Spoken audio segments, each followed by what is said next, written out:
el boom actual y es que cuando uno se pone a oír propiedades, ferias de casas, materiales de construcción, toda la oferta que hay en el mercado, uno dice, wow, será momento de cumplir el sueño de tener el proyecto de mi vida, que es tener mi casa propia. Pero de repente surgen las dudas como, bueno, con solo mandar un correo o con solo dar el número de cédula o no tengo que dar prima y que sea así de fácil, ¿será todo tan real?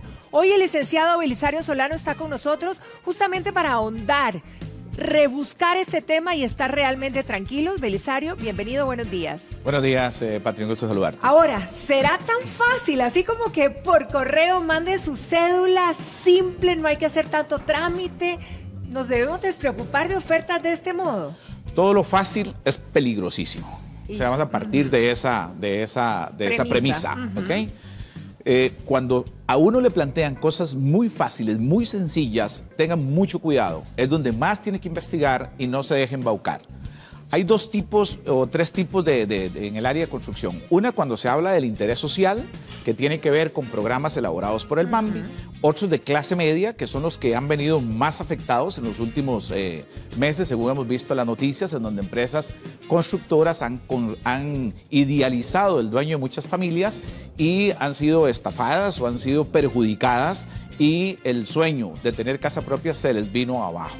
Entonces, ahí hay que tener mucho cuidado. Y lo otro que viene es la gente que sí puede contratar a un arquitecto para que haga el diseño, un ingeniero o un constructor para que le construya la casa.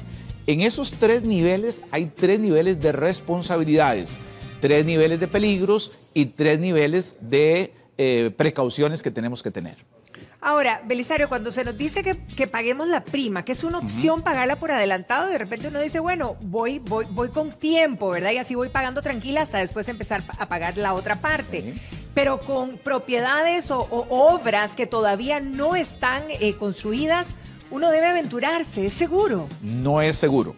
Lo primero que tiene que hacer usted, si yo le estoy ofreciendo la posibilidad de que usted hagamos un contrato para que me dé una prima fraccionada, ¿dónde está el proyecto primero? Usted tiene que preguntarme dónde está el proyecto, dónde está mínimo el anteproyecto, cuál es la permisiología que tiene la municipalidad respectiva. Tercero, ¿está la empresa inscrita en el Colegio de Ingenieros y Arquitectos? Porque eso es requisito sine qua non. Ok, y además, ¿qué dice la letra menuda del contrato? ¿Está también esa empresa que está recibiendo fraccionado esas primas inscrita en el Ministerio de Economía? Eso es lo que usted tiene primero que averiguar. Si uno solo de esos aspectos no se cumple, Patri, mejor salga huyendo. No arriesgue su dinero, métala a un banco, trabájela con seguridad y busque una empresa que cumpla con todos esos estándares mínimos que usted tiene que tener. Bueno, porque ya más de uno se ha llevado una mala sorpresa, ¿verdad? Hay estafas todos los días. Estafas de ese tipo todos los días. Ahora, ¿qué pasa, por ejemplo, con una casa sin prima? ¿Se vale? Porque ahora también hay muchas ofertas. ¿Cómo es que funciona esto, la forma de pagarla? Ok, si yo le voy a vender a usted mi casa, se la puedo vender sin prima, no hay ningún problema. Es más, en este momento los bancos tienen tan nivel de ofertas que prácticamente te financian el 90% y en algunos casos hasta el 100% de la propiedad. Pero cuando usted hace una operación con el banco no tiene riesgo, por lo menos, o el riesgo es menor. No es que no tenga, el riesgo es menor. ¿Ok? Porque el banco está asumiendo ese impacto financiero y uno puede ir con absoluta tranquilidad a esa institución financiera. Cuando uno compra una casa sin prima en el sector privado, ahí es donde tenemos que tener también igualmente mucho cuidado. Hay que ver cómo fue que se hizo la casa, dónde están los planos de construcción, dónde está la letra menuda, dónde está el plano eléctrico. ¿Cumple el plano eléctrico con las especificaciones mínimas, que tal vez es lo más visible que uno puede hacer para chequear? Y si ya hay un pequeño detalle ahí, pueden haber vicios ocultos en la construcción de eso. Resulta que el plano me dice a mí que es varilla de 3/8, ¿ok? Pero yo voy y reviso en la estructura, en la columna tal, que es varilla media, hay algo que está peligroso. Hay algo que no está bien. Entonces, usted tiene que volverse tremendamente maliciosa o malicioso. Ay, es que eso es lo que nos falta, esa malicia indígena, diríamos mucho. Ese es el problema. En ese sentido. Así es. Ahora, ¿qué pasa, por ejemplo, cuando el proyecto ya estamos comprometidos, ¿verdad? Ya hemos pagado y arranca el proyecto, pero nos dijeron que el proyecto lo entregan, por ejemplo, no sé, 18 meses y vamos por 2 años y no culminan con la obra. ¿Yo puedo pedir que me devuelvan el dinero o cómo funciona eso? Si ya hay un incumplimiento contractual de la empresa que usted hizo, pues claro claro que usted puede perfectamente exigir la resolución del contrato y puede perfectamente exigir los daños y perjuicios. Parte de eso es obviamente la devolución del dinero que usted haya pagado y eventualmente que le reconozca los perjuicios que usted ha tenido por ese incumplimiento contractual. Ahí ya vamos teniendo responsabilidades eminentemente civiles que el Código Civil contempla con claridad con referencia al pago de los daños y perjuicios en cualquier incumplimiento contractual. Así es que en eso usted no tenga ningún problema. También hay que revisar si en el contrato que usted y yo hicimos establecimos alguna cláusula penal. La cláusula penal está contemplada en el 708, en el 708 del Código Civil, que es determinar con anticipación y a título de multa los daños y perjuicios debidos al acreedor por el deudor que no ejecute su obligación o que la ejecute de manera imperfecta. Entonces, revíseme el contrato antes de... Ok, ponga esa cláusula penal. ¿Qué va a pasar si usted me incumple? Pero tiene que estar en el contrato, eso es importante. Debe estar en el contrato. Ok, ¿qué pasa con los trámites legales? ¿Quién, o sea, cómo se cobran? ¿Quién los paga? Que ese también es un tema, porque no sabemos a qué nos enfrentamos. Bueno, yo soy notario público en privado y represento también una institución donde hago notariado en ese tipo de casos. Se ha establecido que los trámites legales para efectos de compra o adquirir casa o construcción le corresponden siempre al deudor.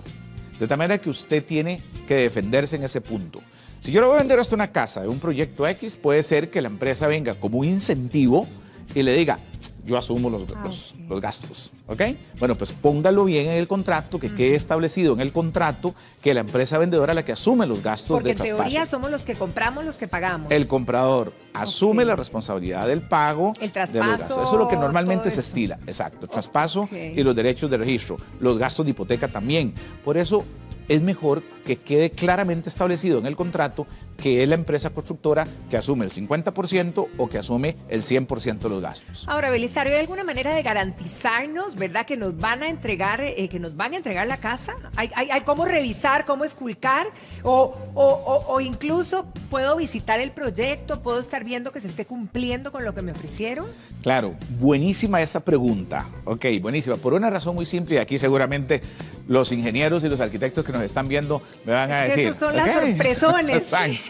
¿Por qué razón? Porque si hay alguien que está encima de los arquitectos y los ingenieros, es el Colegio Federado. Yo tengo que reconocer que hay una comisión de vigilancia irrestricta sobre el trabajo que eventualmente se puede hacer. Entonces, antes de tener un proyecto en mano o de involucrarme en esa aventura del proyecto, vamos un momentito al Colegio de Ingenieros. Preguntemos, mire, es que aquí traigo estos documentos del proyecto tal y tal. Quiero saber quién es el ingeniero responsable. Quiero saber quién es la empresa constructora.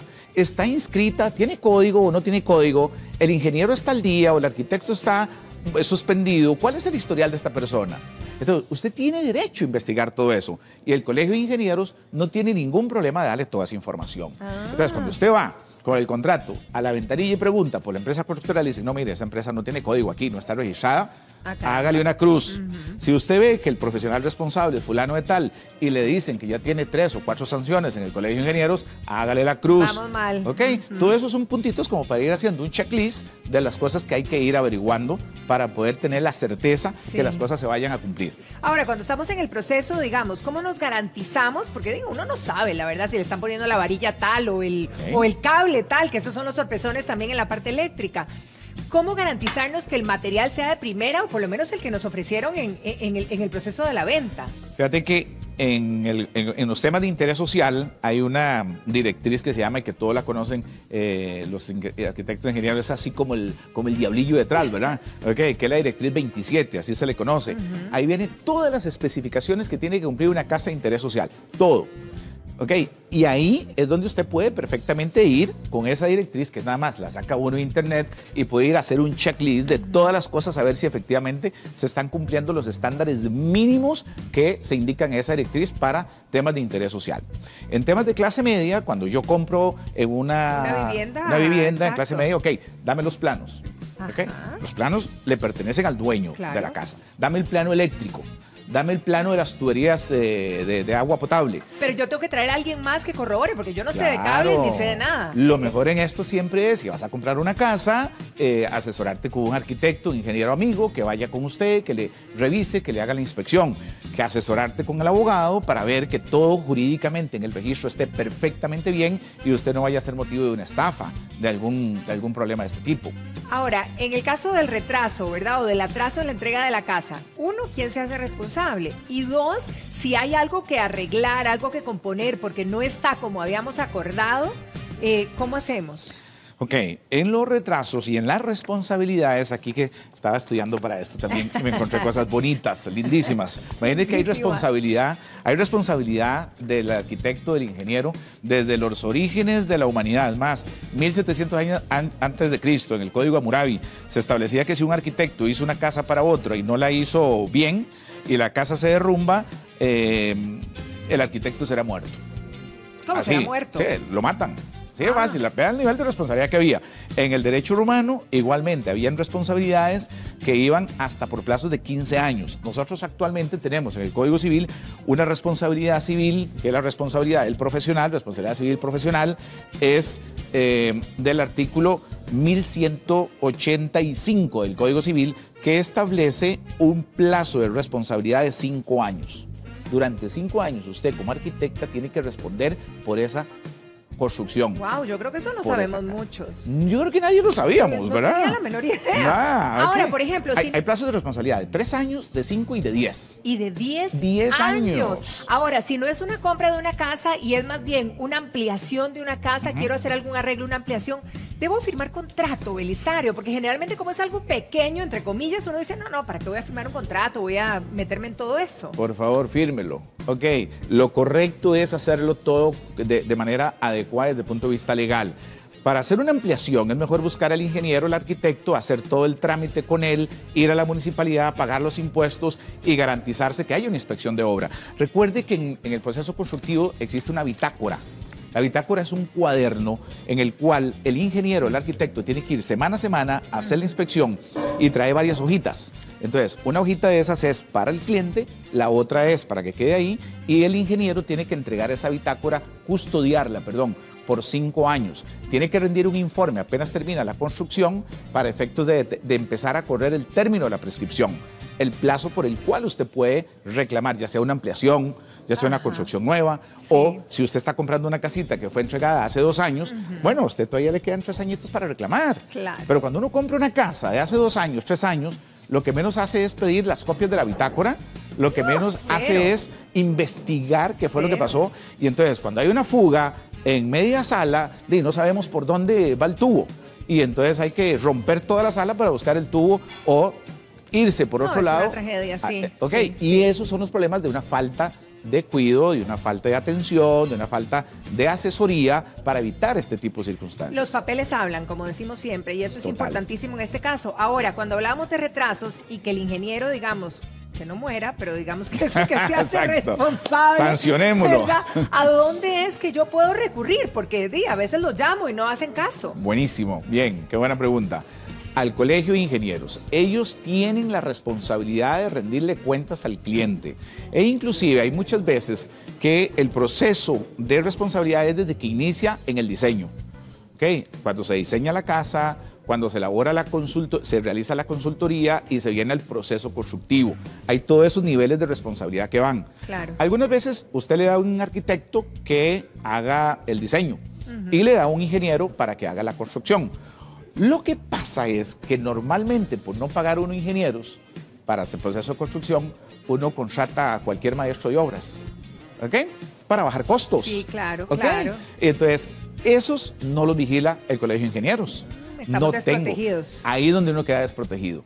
Entonces, por eso es fundamental que tengamos claro desde el principio las reglas del juego, documentar absolutamente todo en el contrato, poner la letra menuda como tiene que ser para ir dándole ese seguimiento, guardar las copias de la bitácora, investigar en el Colegio de Ingenieros con qué persona estoy tratando, y cuando hay este tipo de atrasos, este tipo de irresponsabilidades, surge sin duda la responsabilidad que tiene el ingeniero, el empresario, el constructor, ya sea por el artículo 1045 del CC o por el artículo 1186 o el 869 del Código Civil. Bueno, aquí tenemos toda la información y con esas recomendaciones terminamos. Belisario, muchísimas gracias, muchísimo ojo y muchísima, ¿qué digo yo? Que Dios los acompañe a todos los que van en este emprendimiento de tener esa casa propia, que pasen su feliz día. Busquen asesoría nada más. Totalmente de acuerdo. Muchísimas gracias.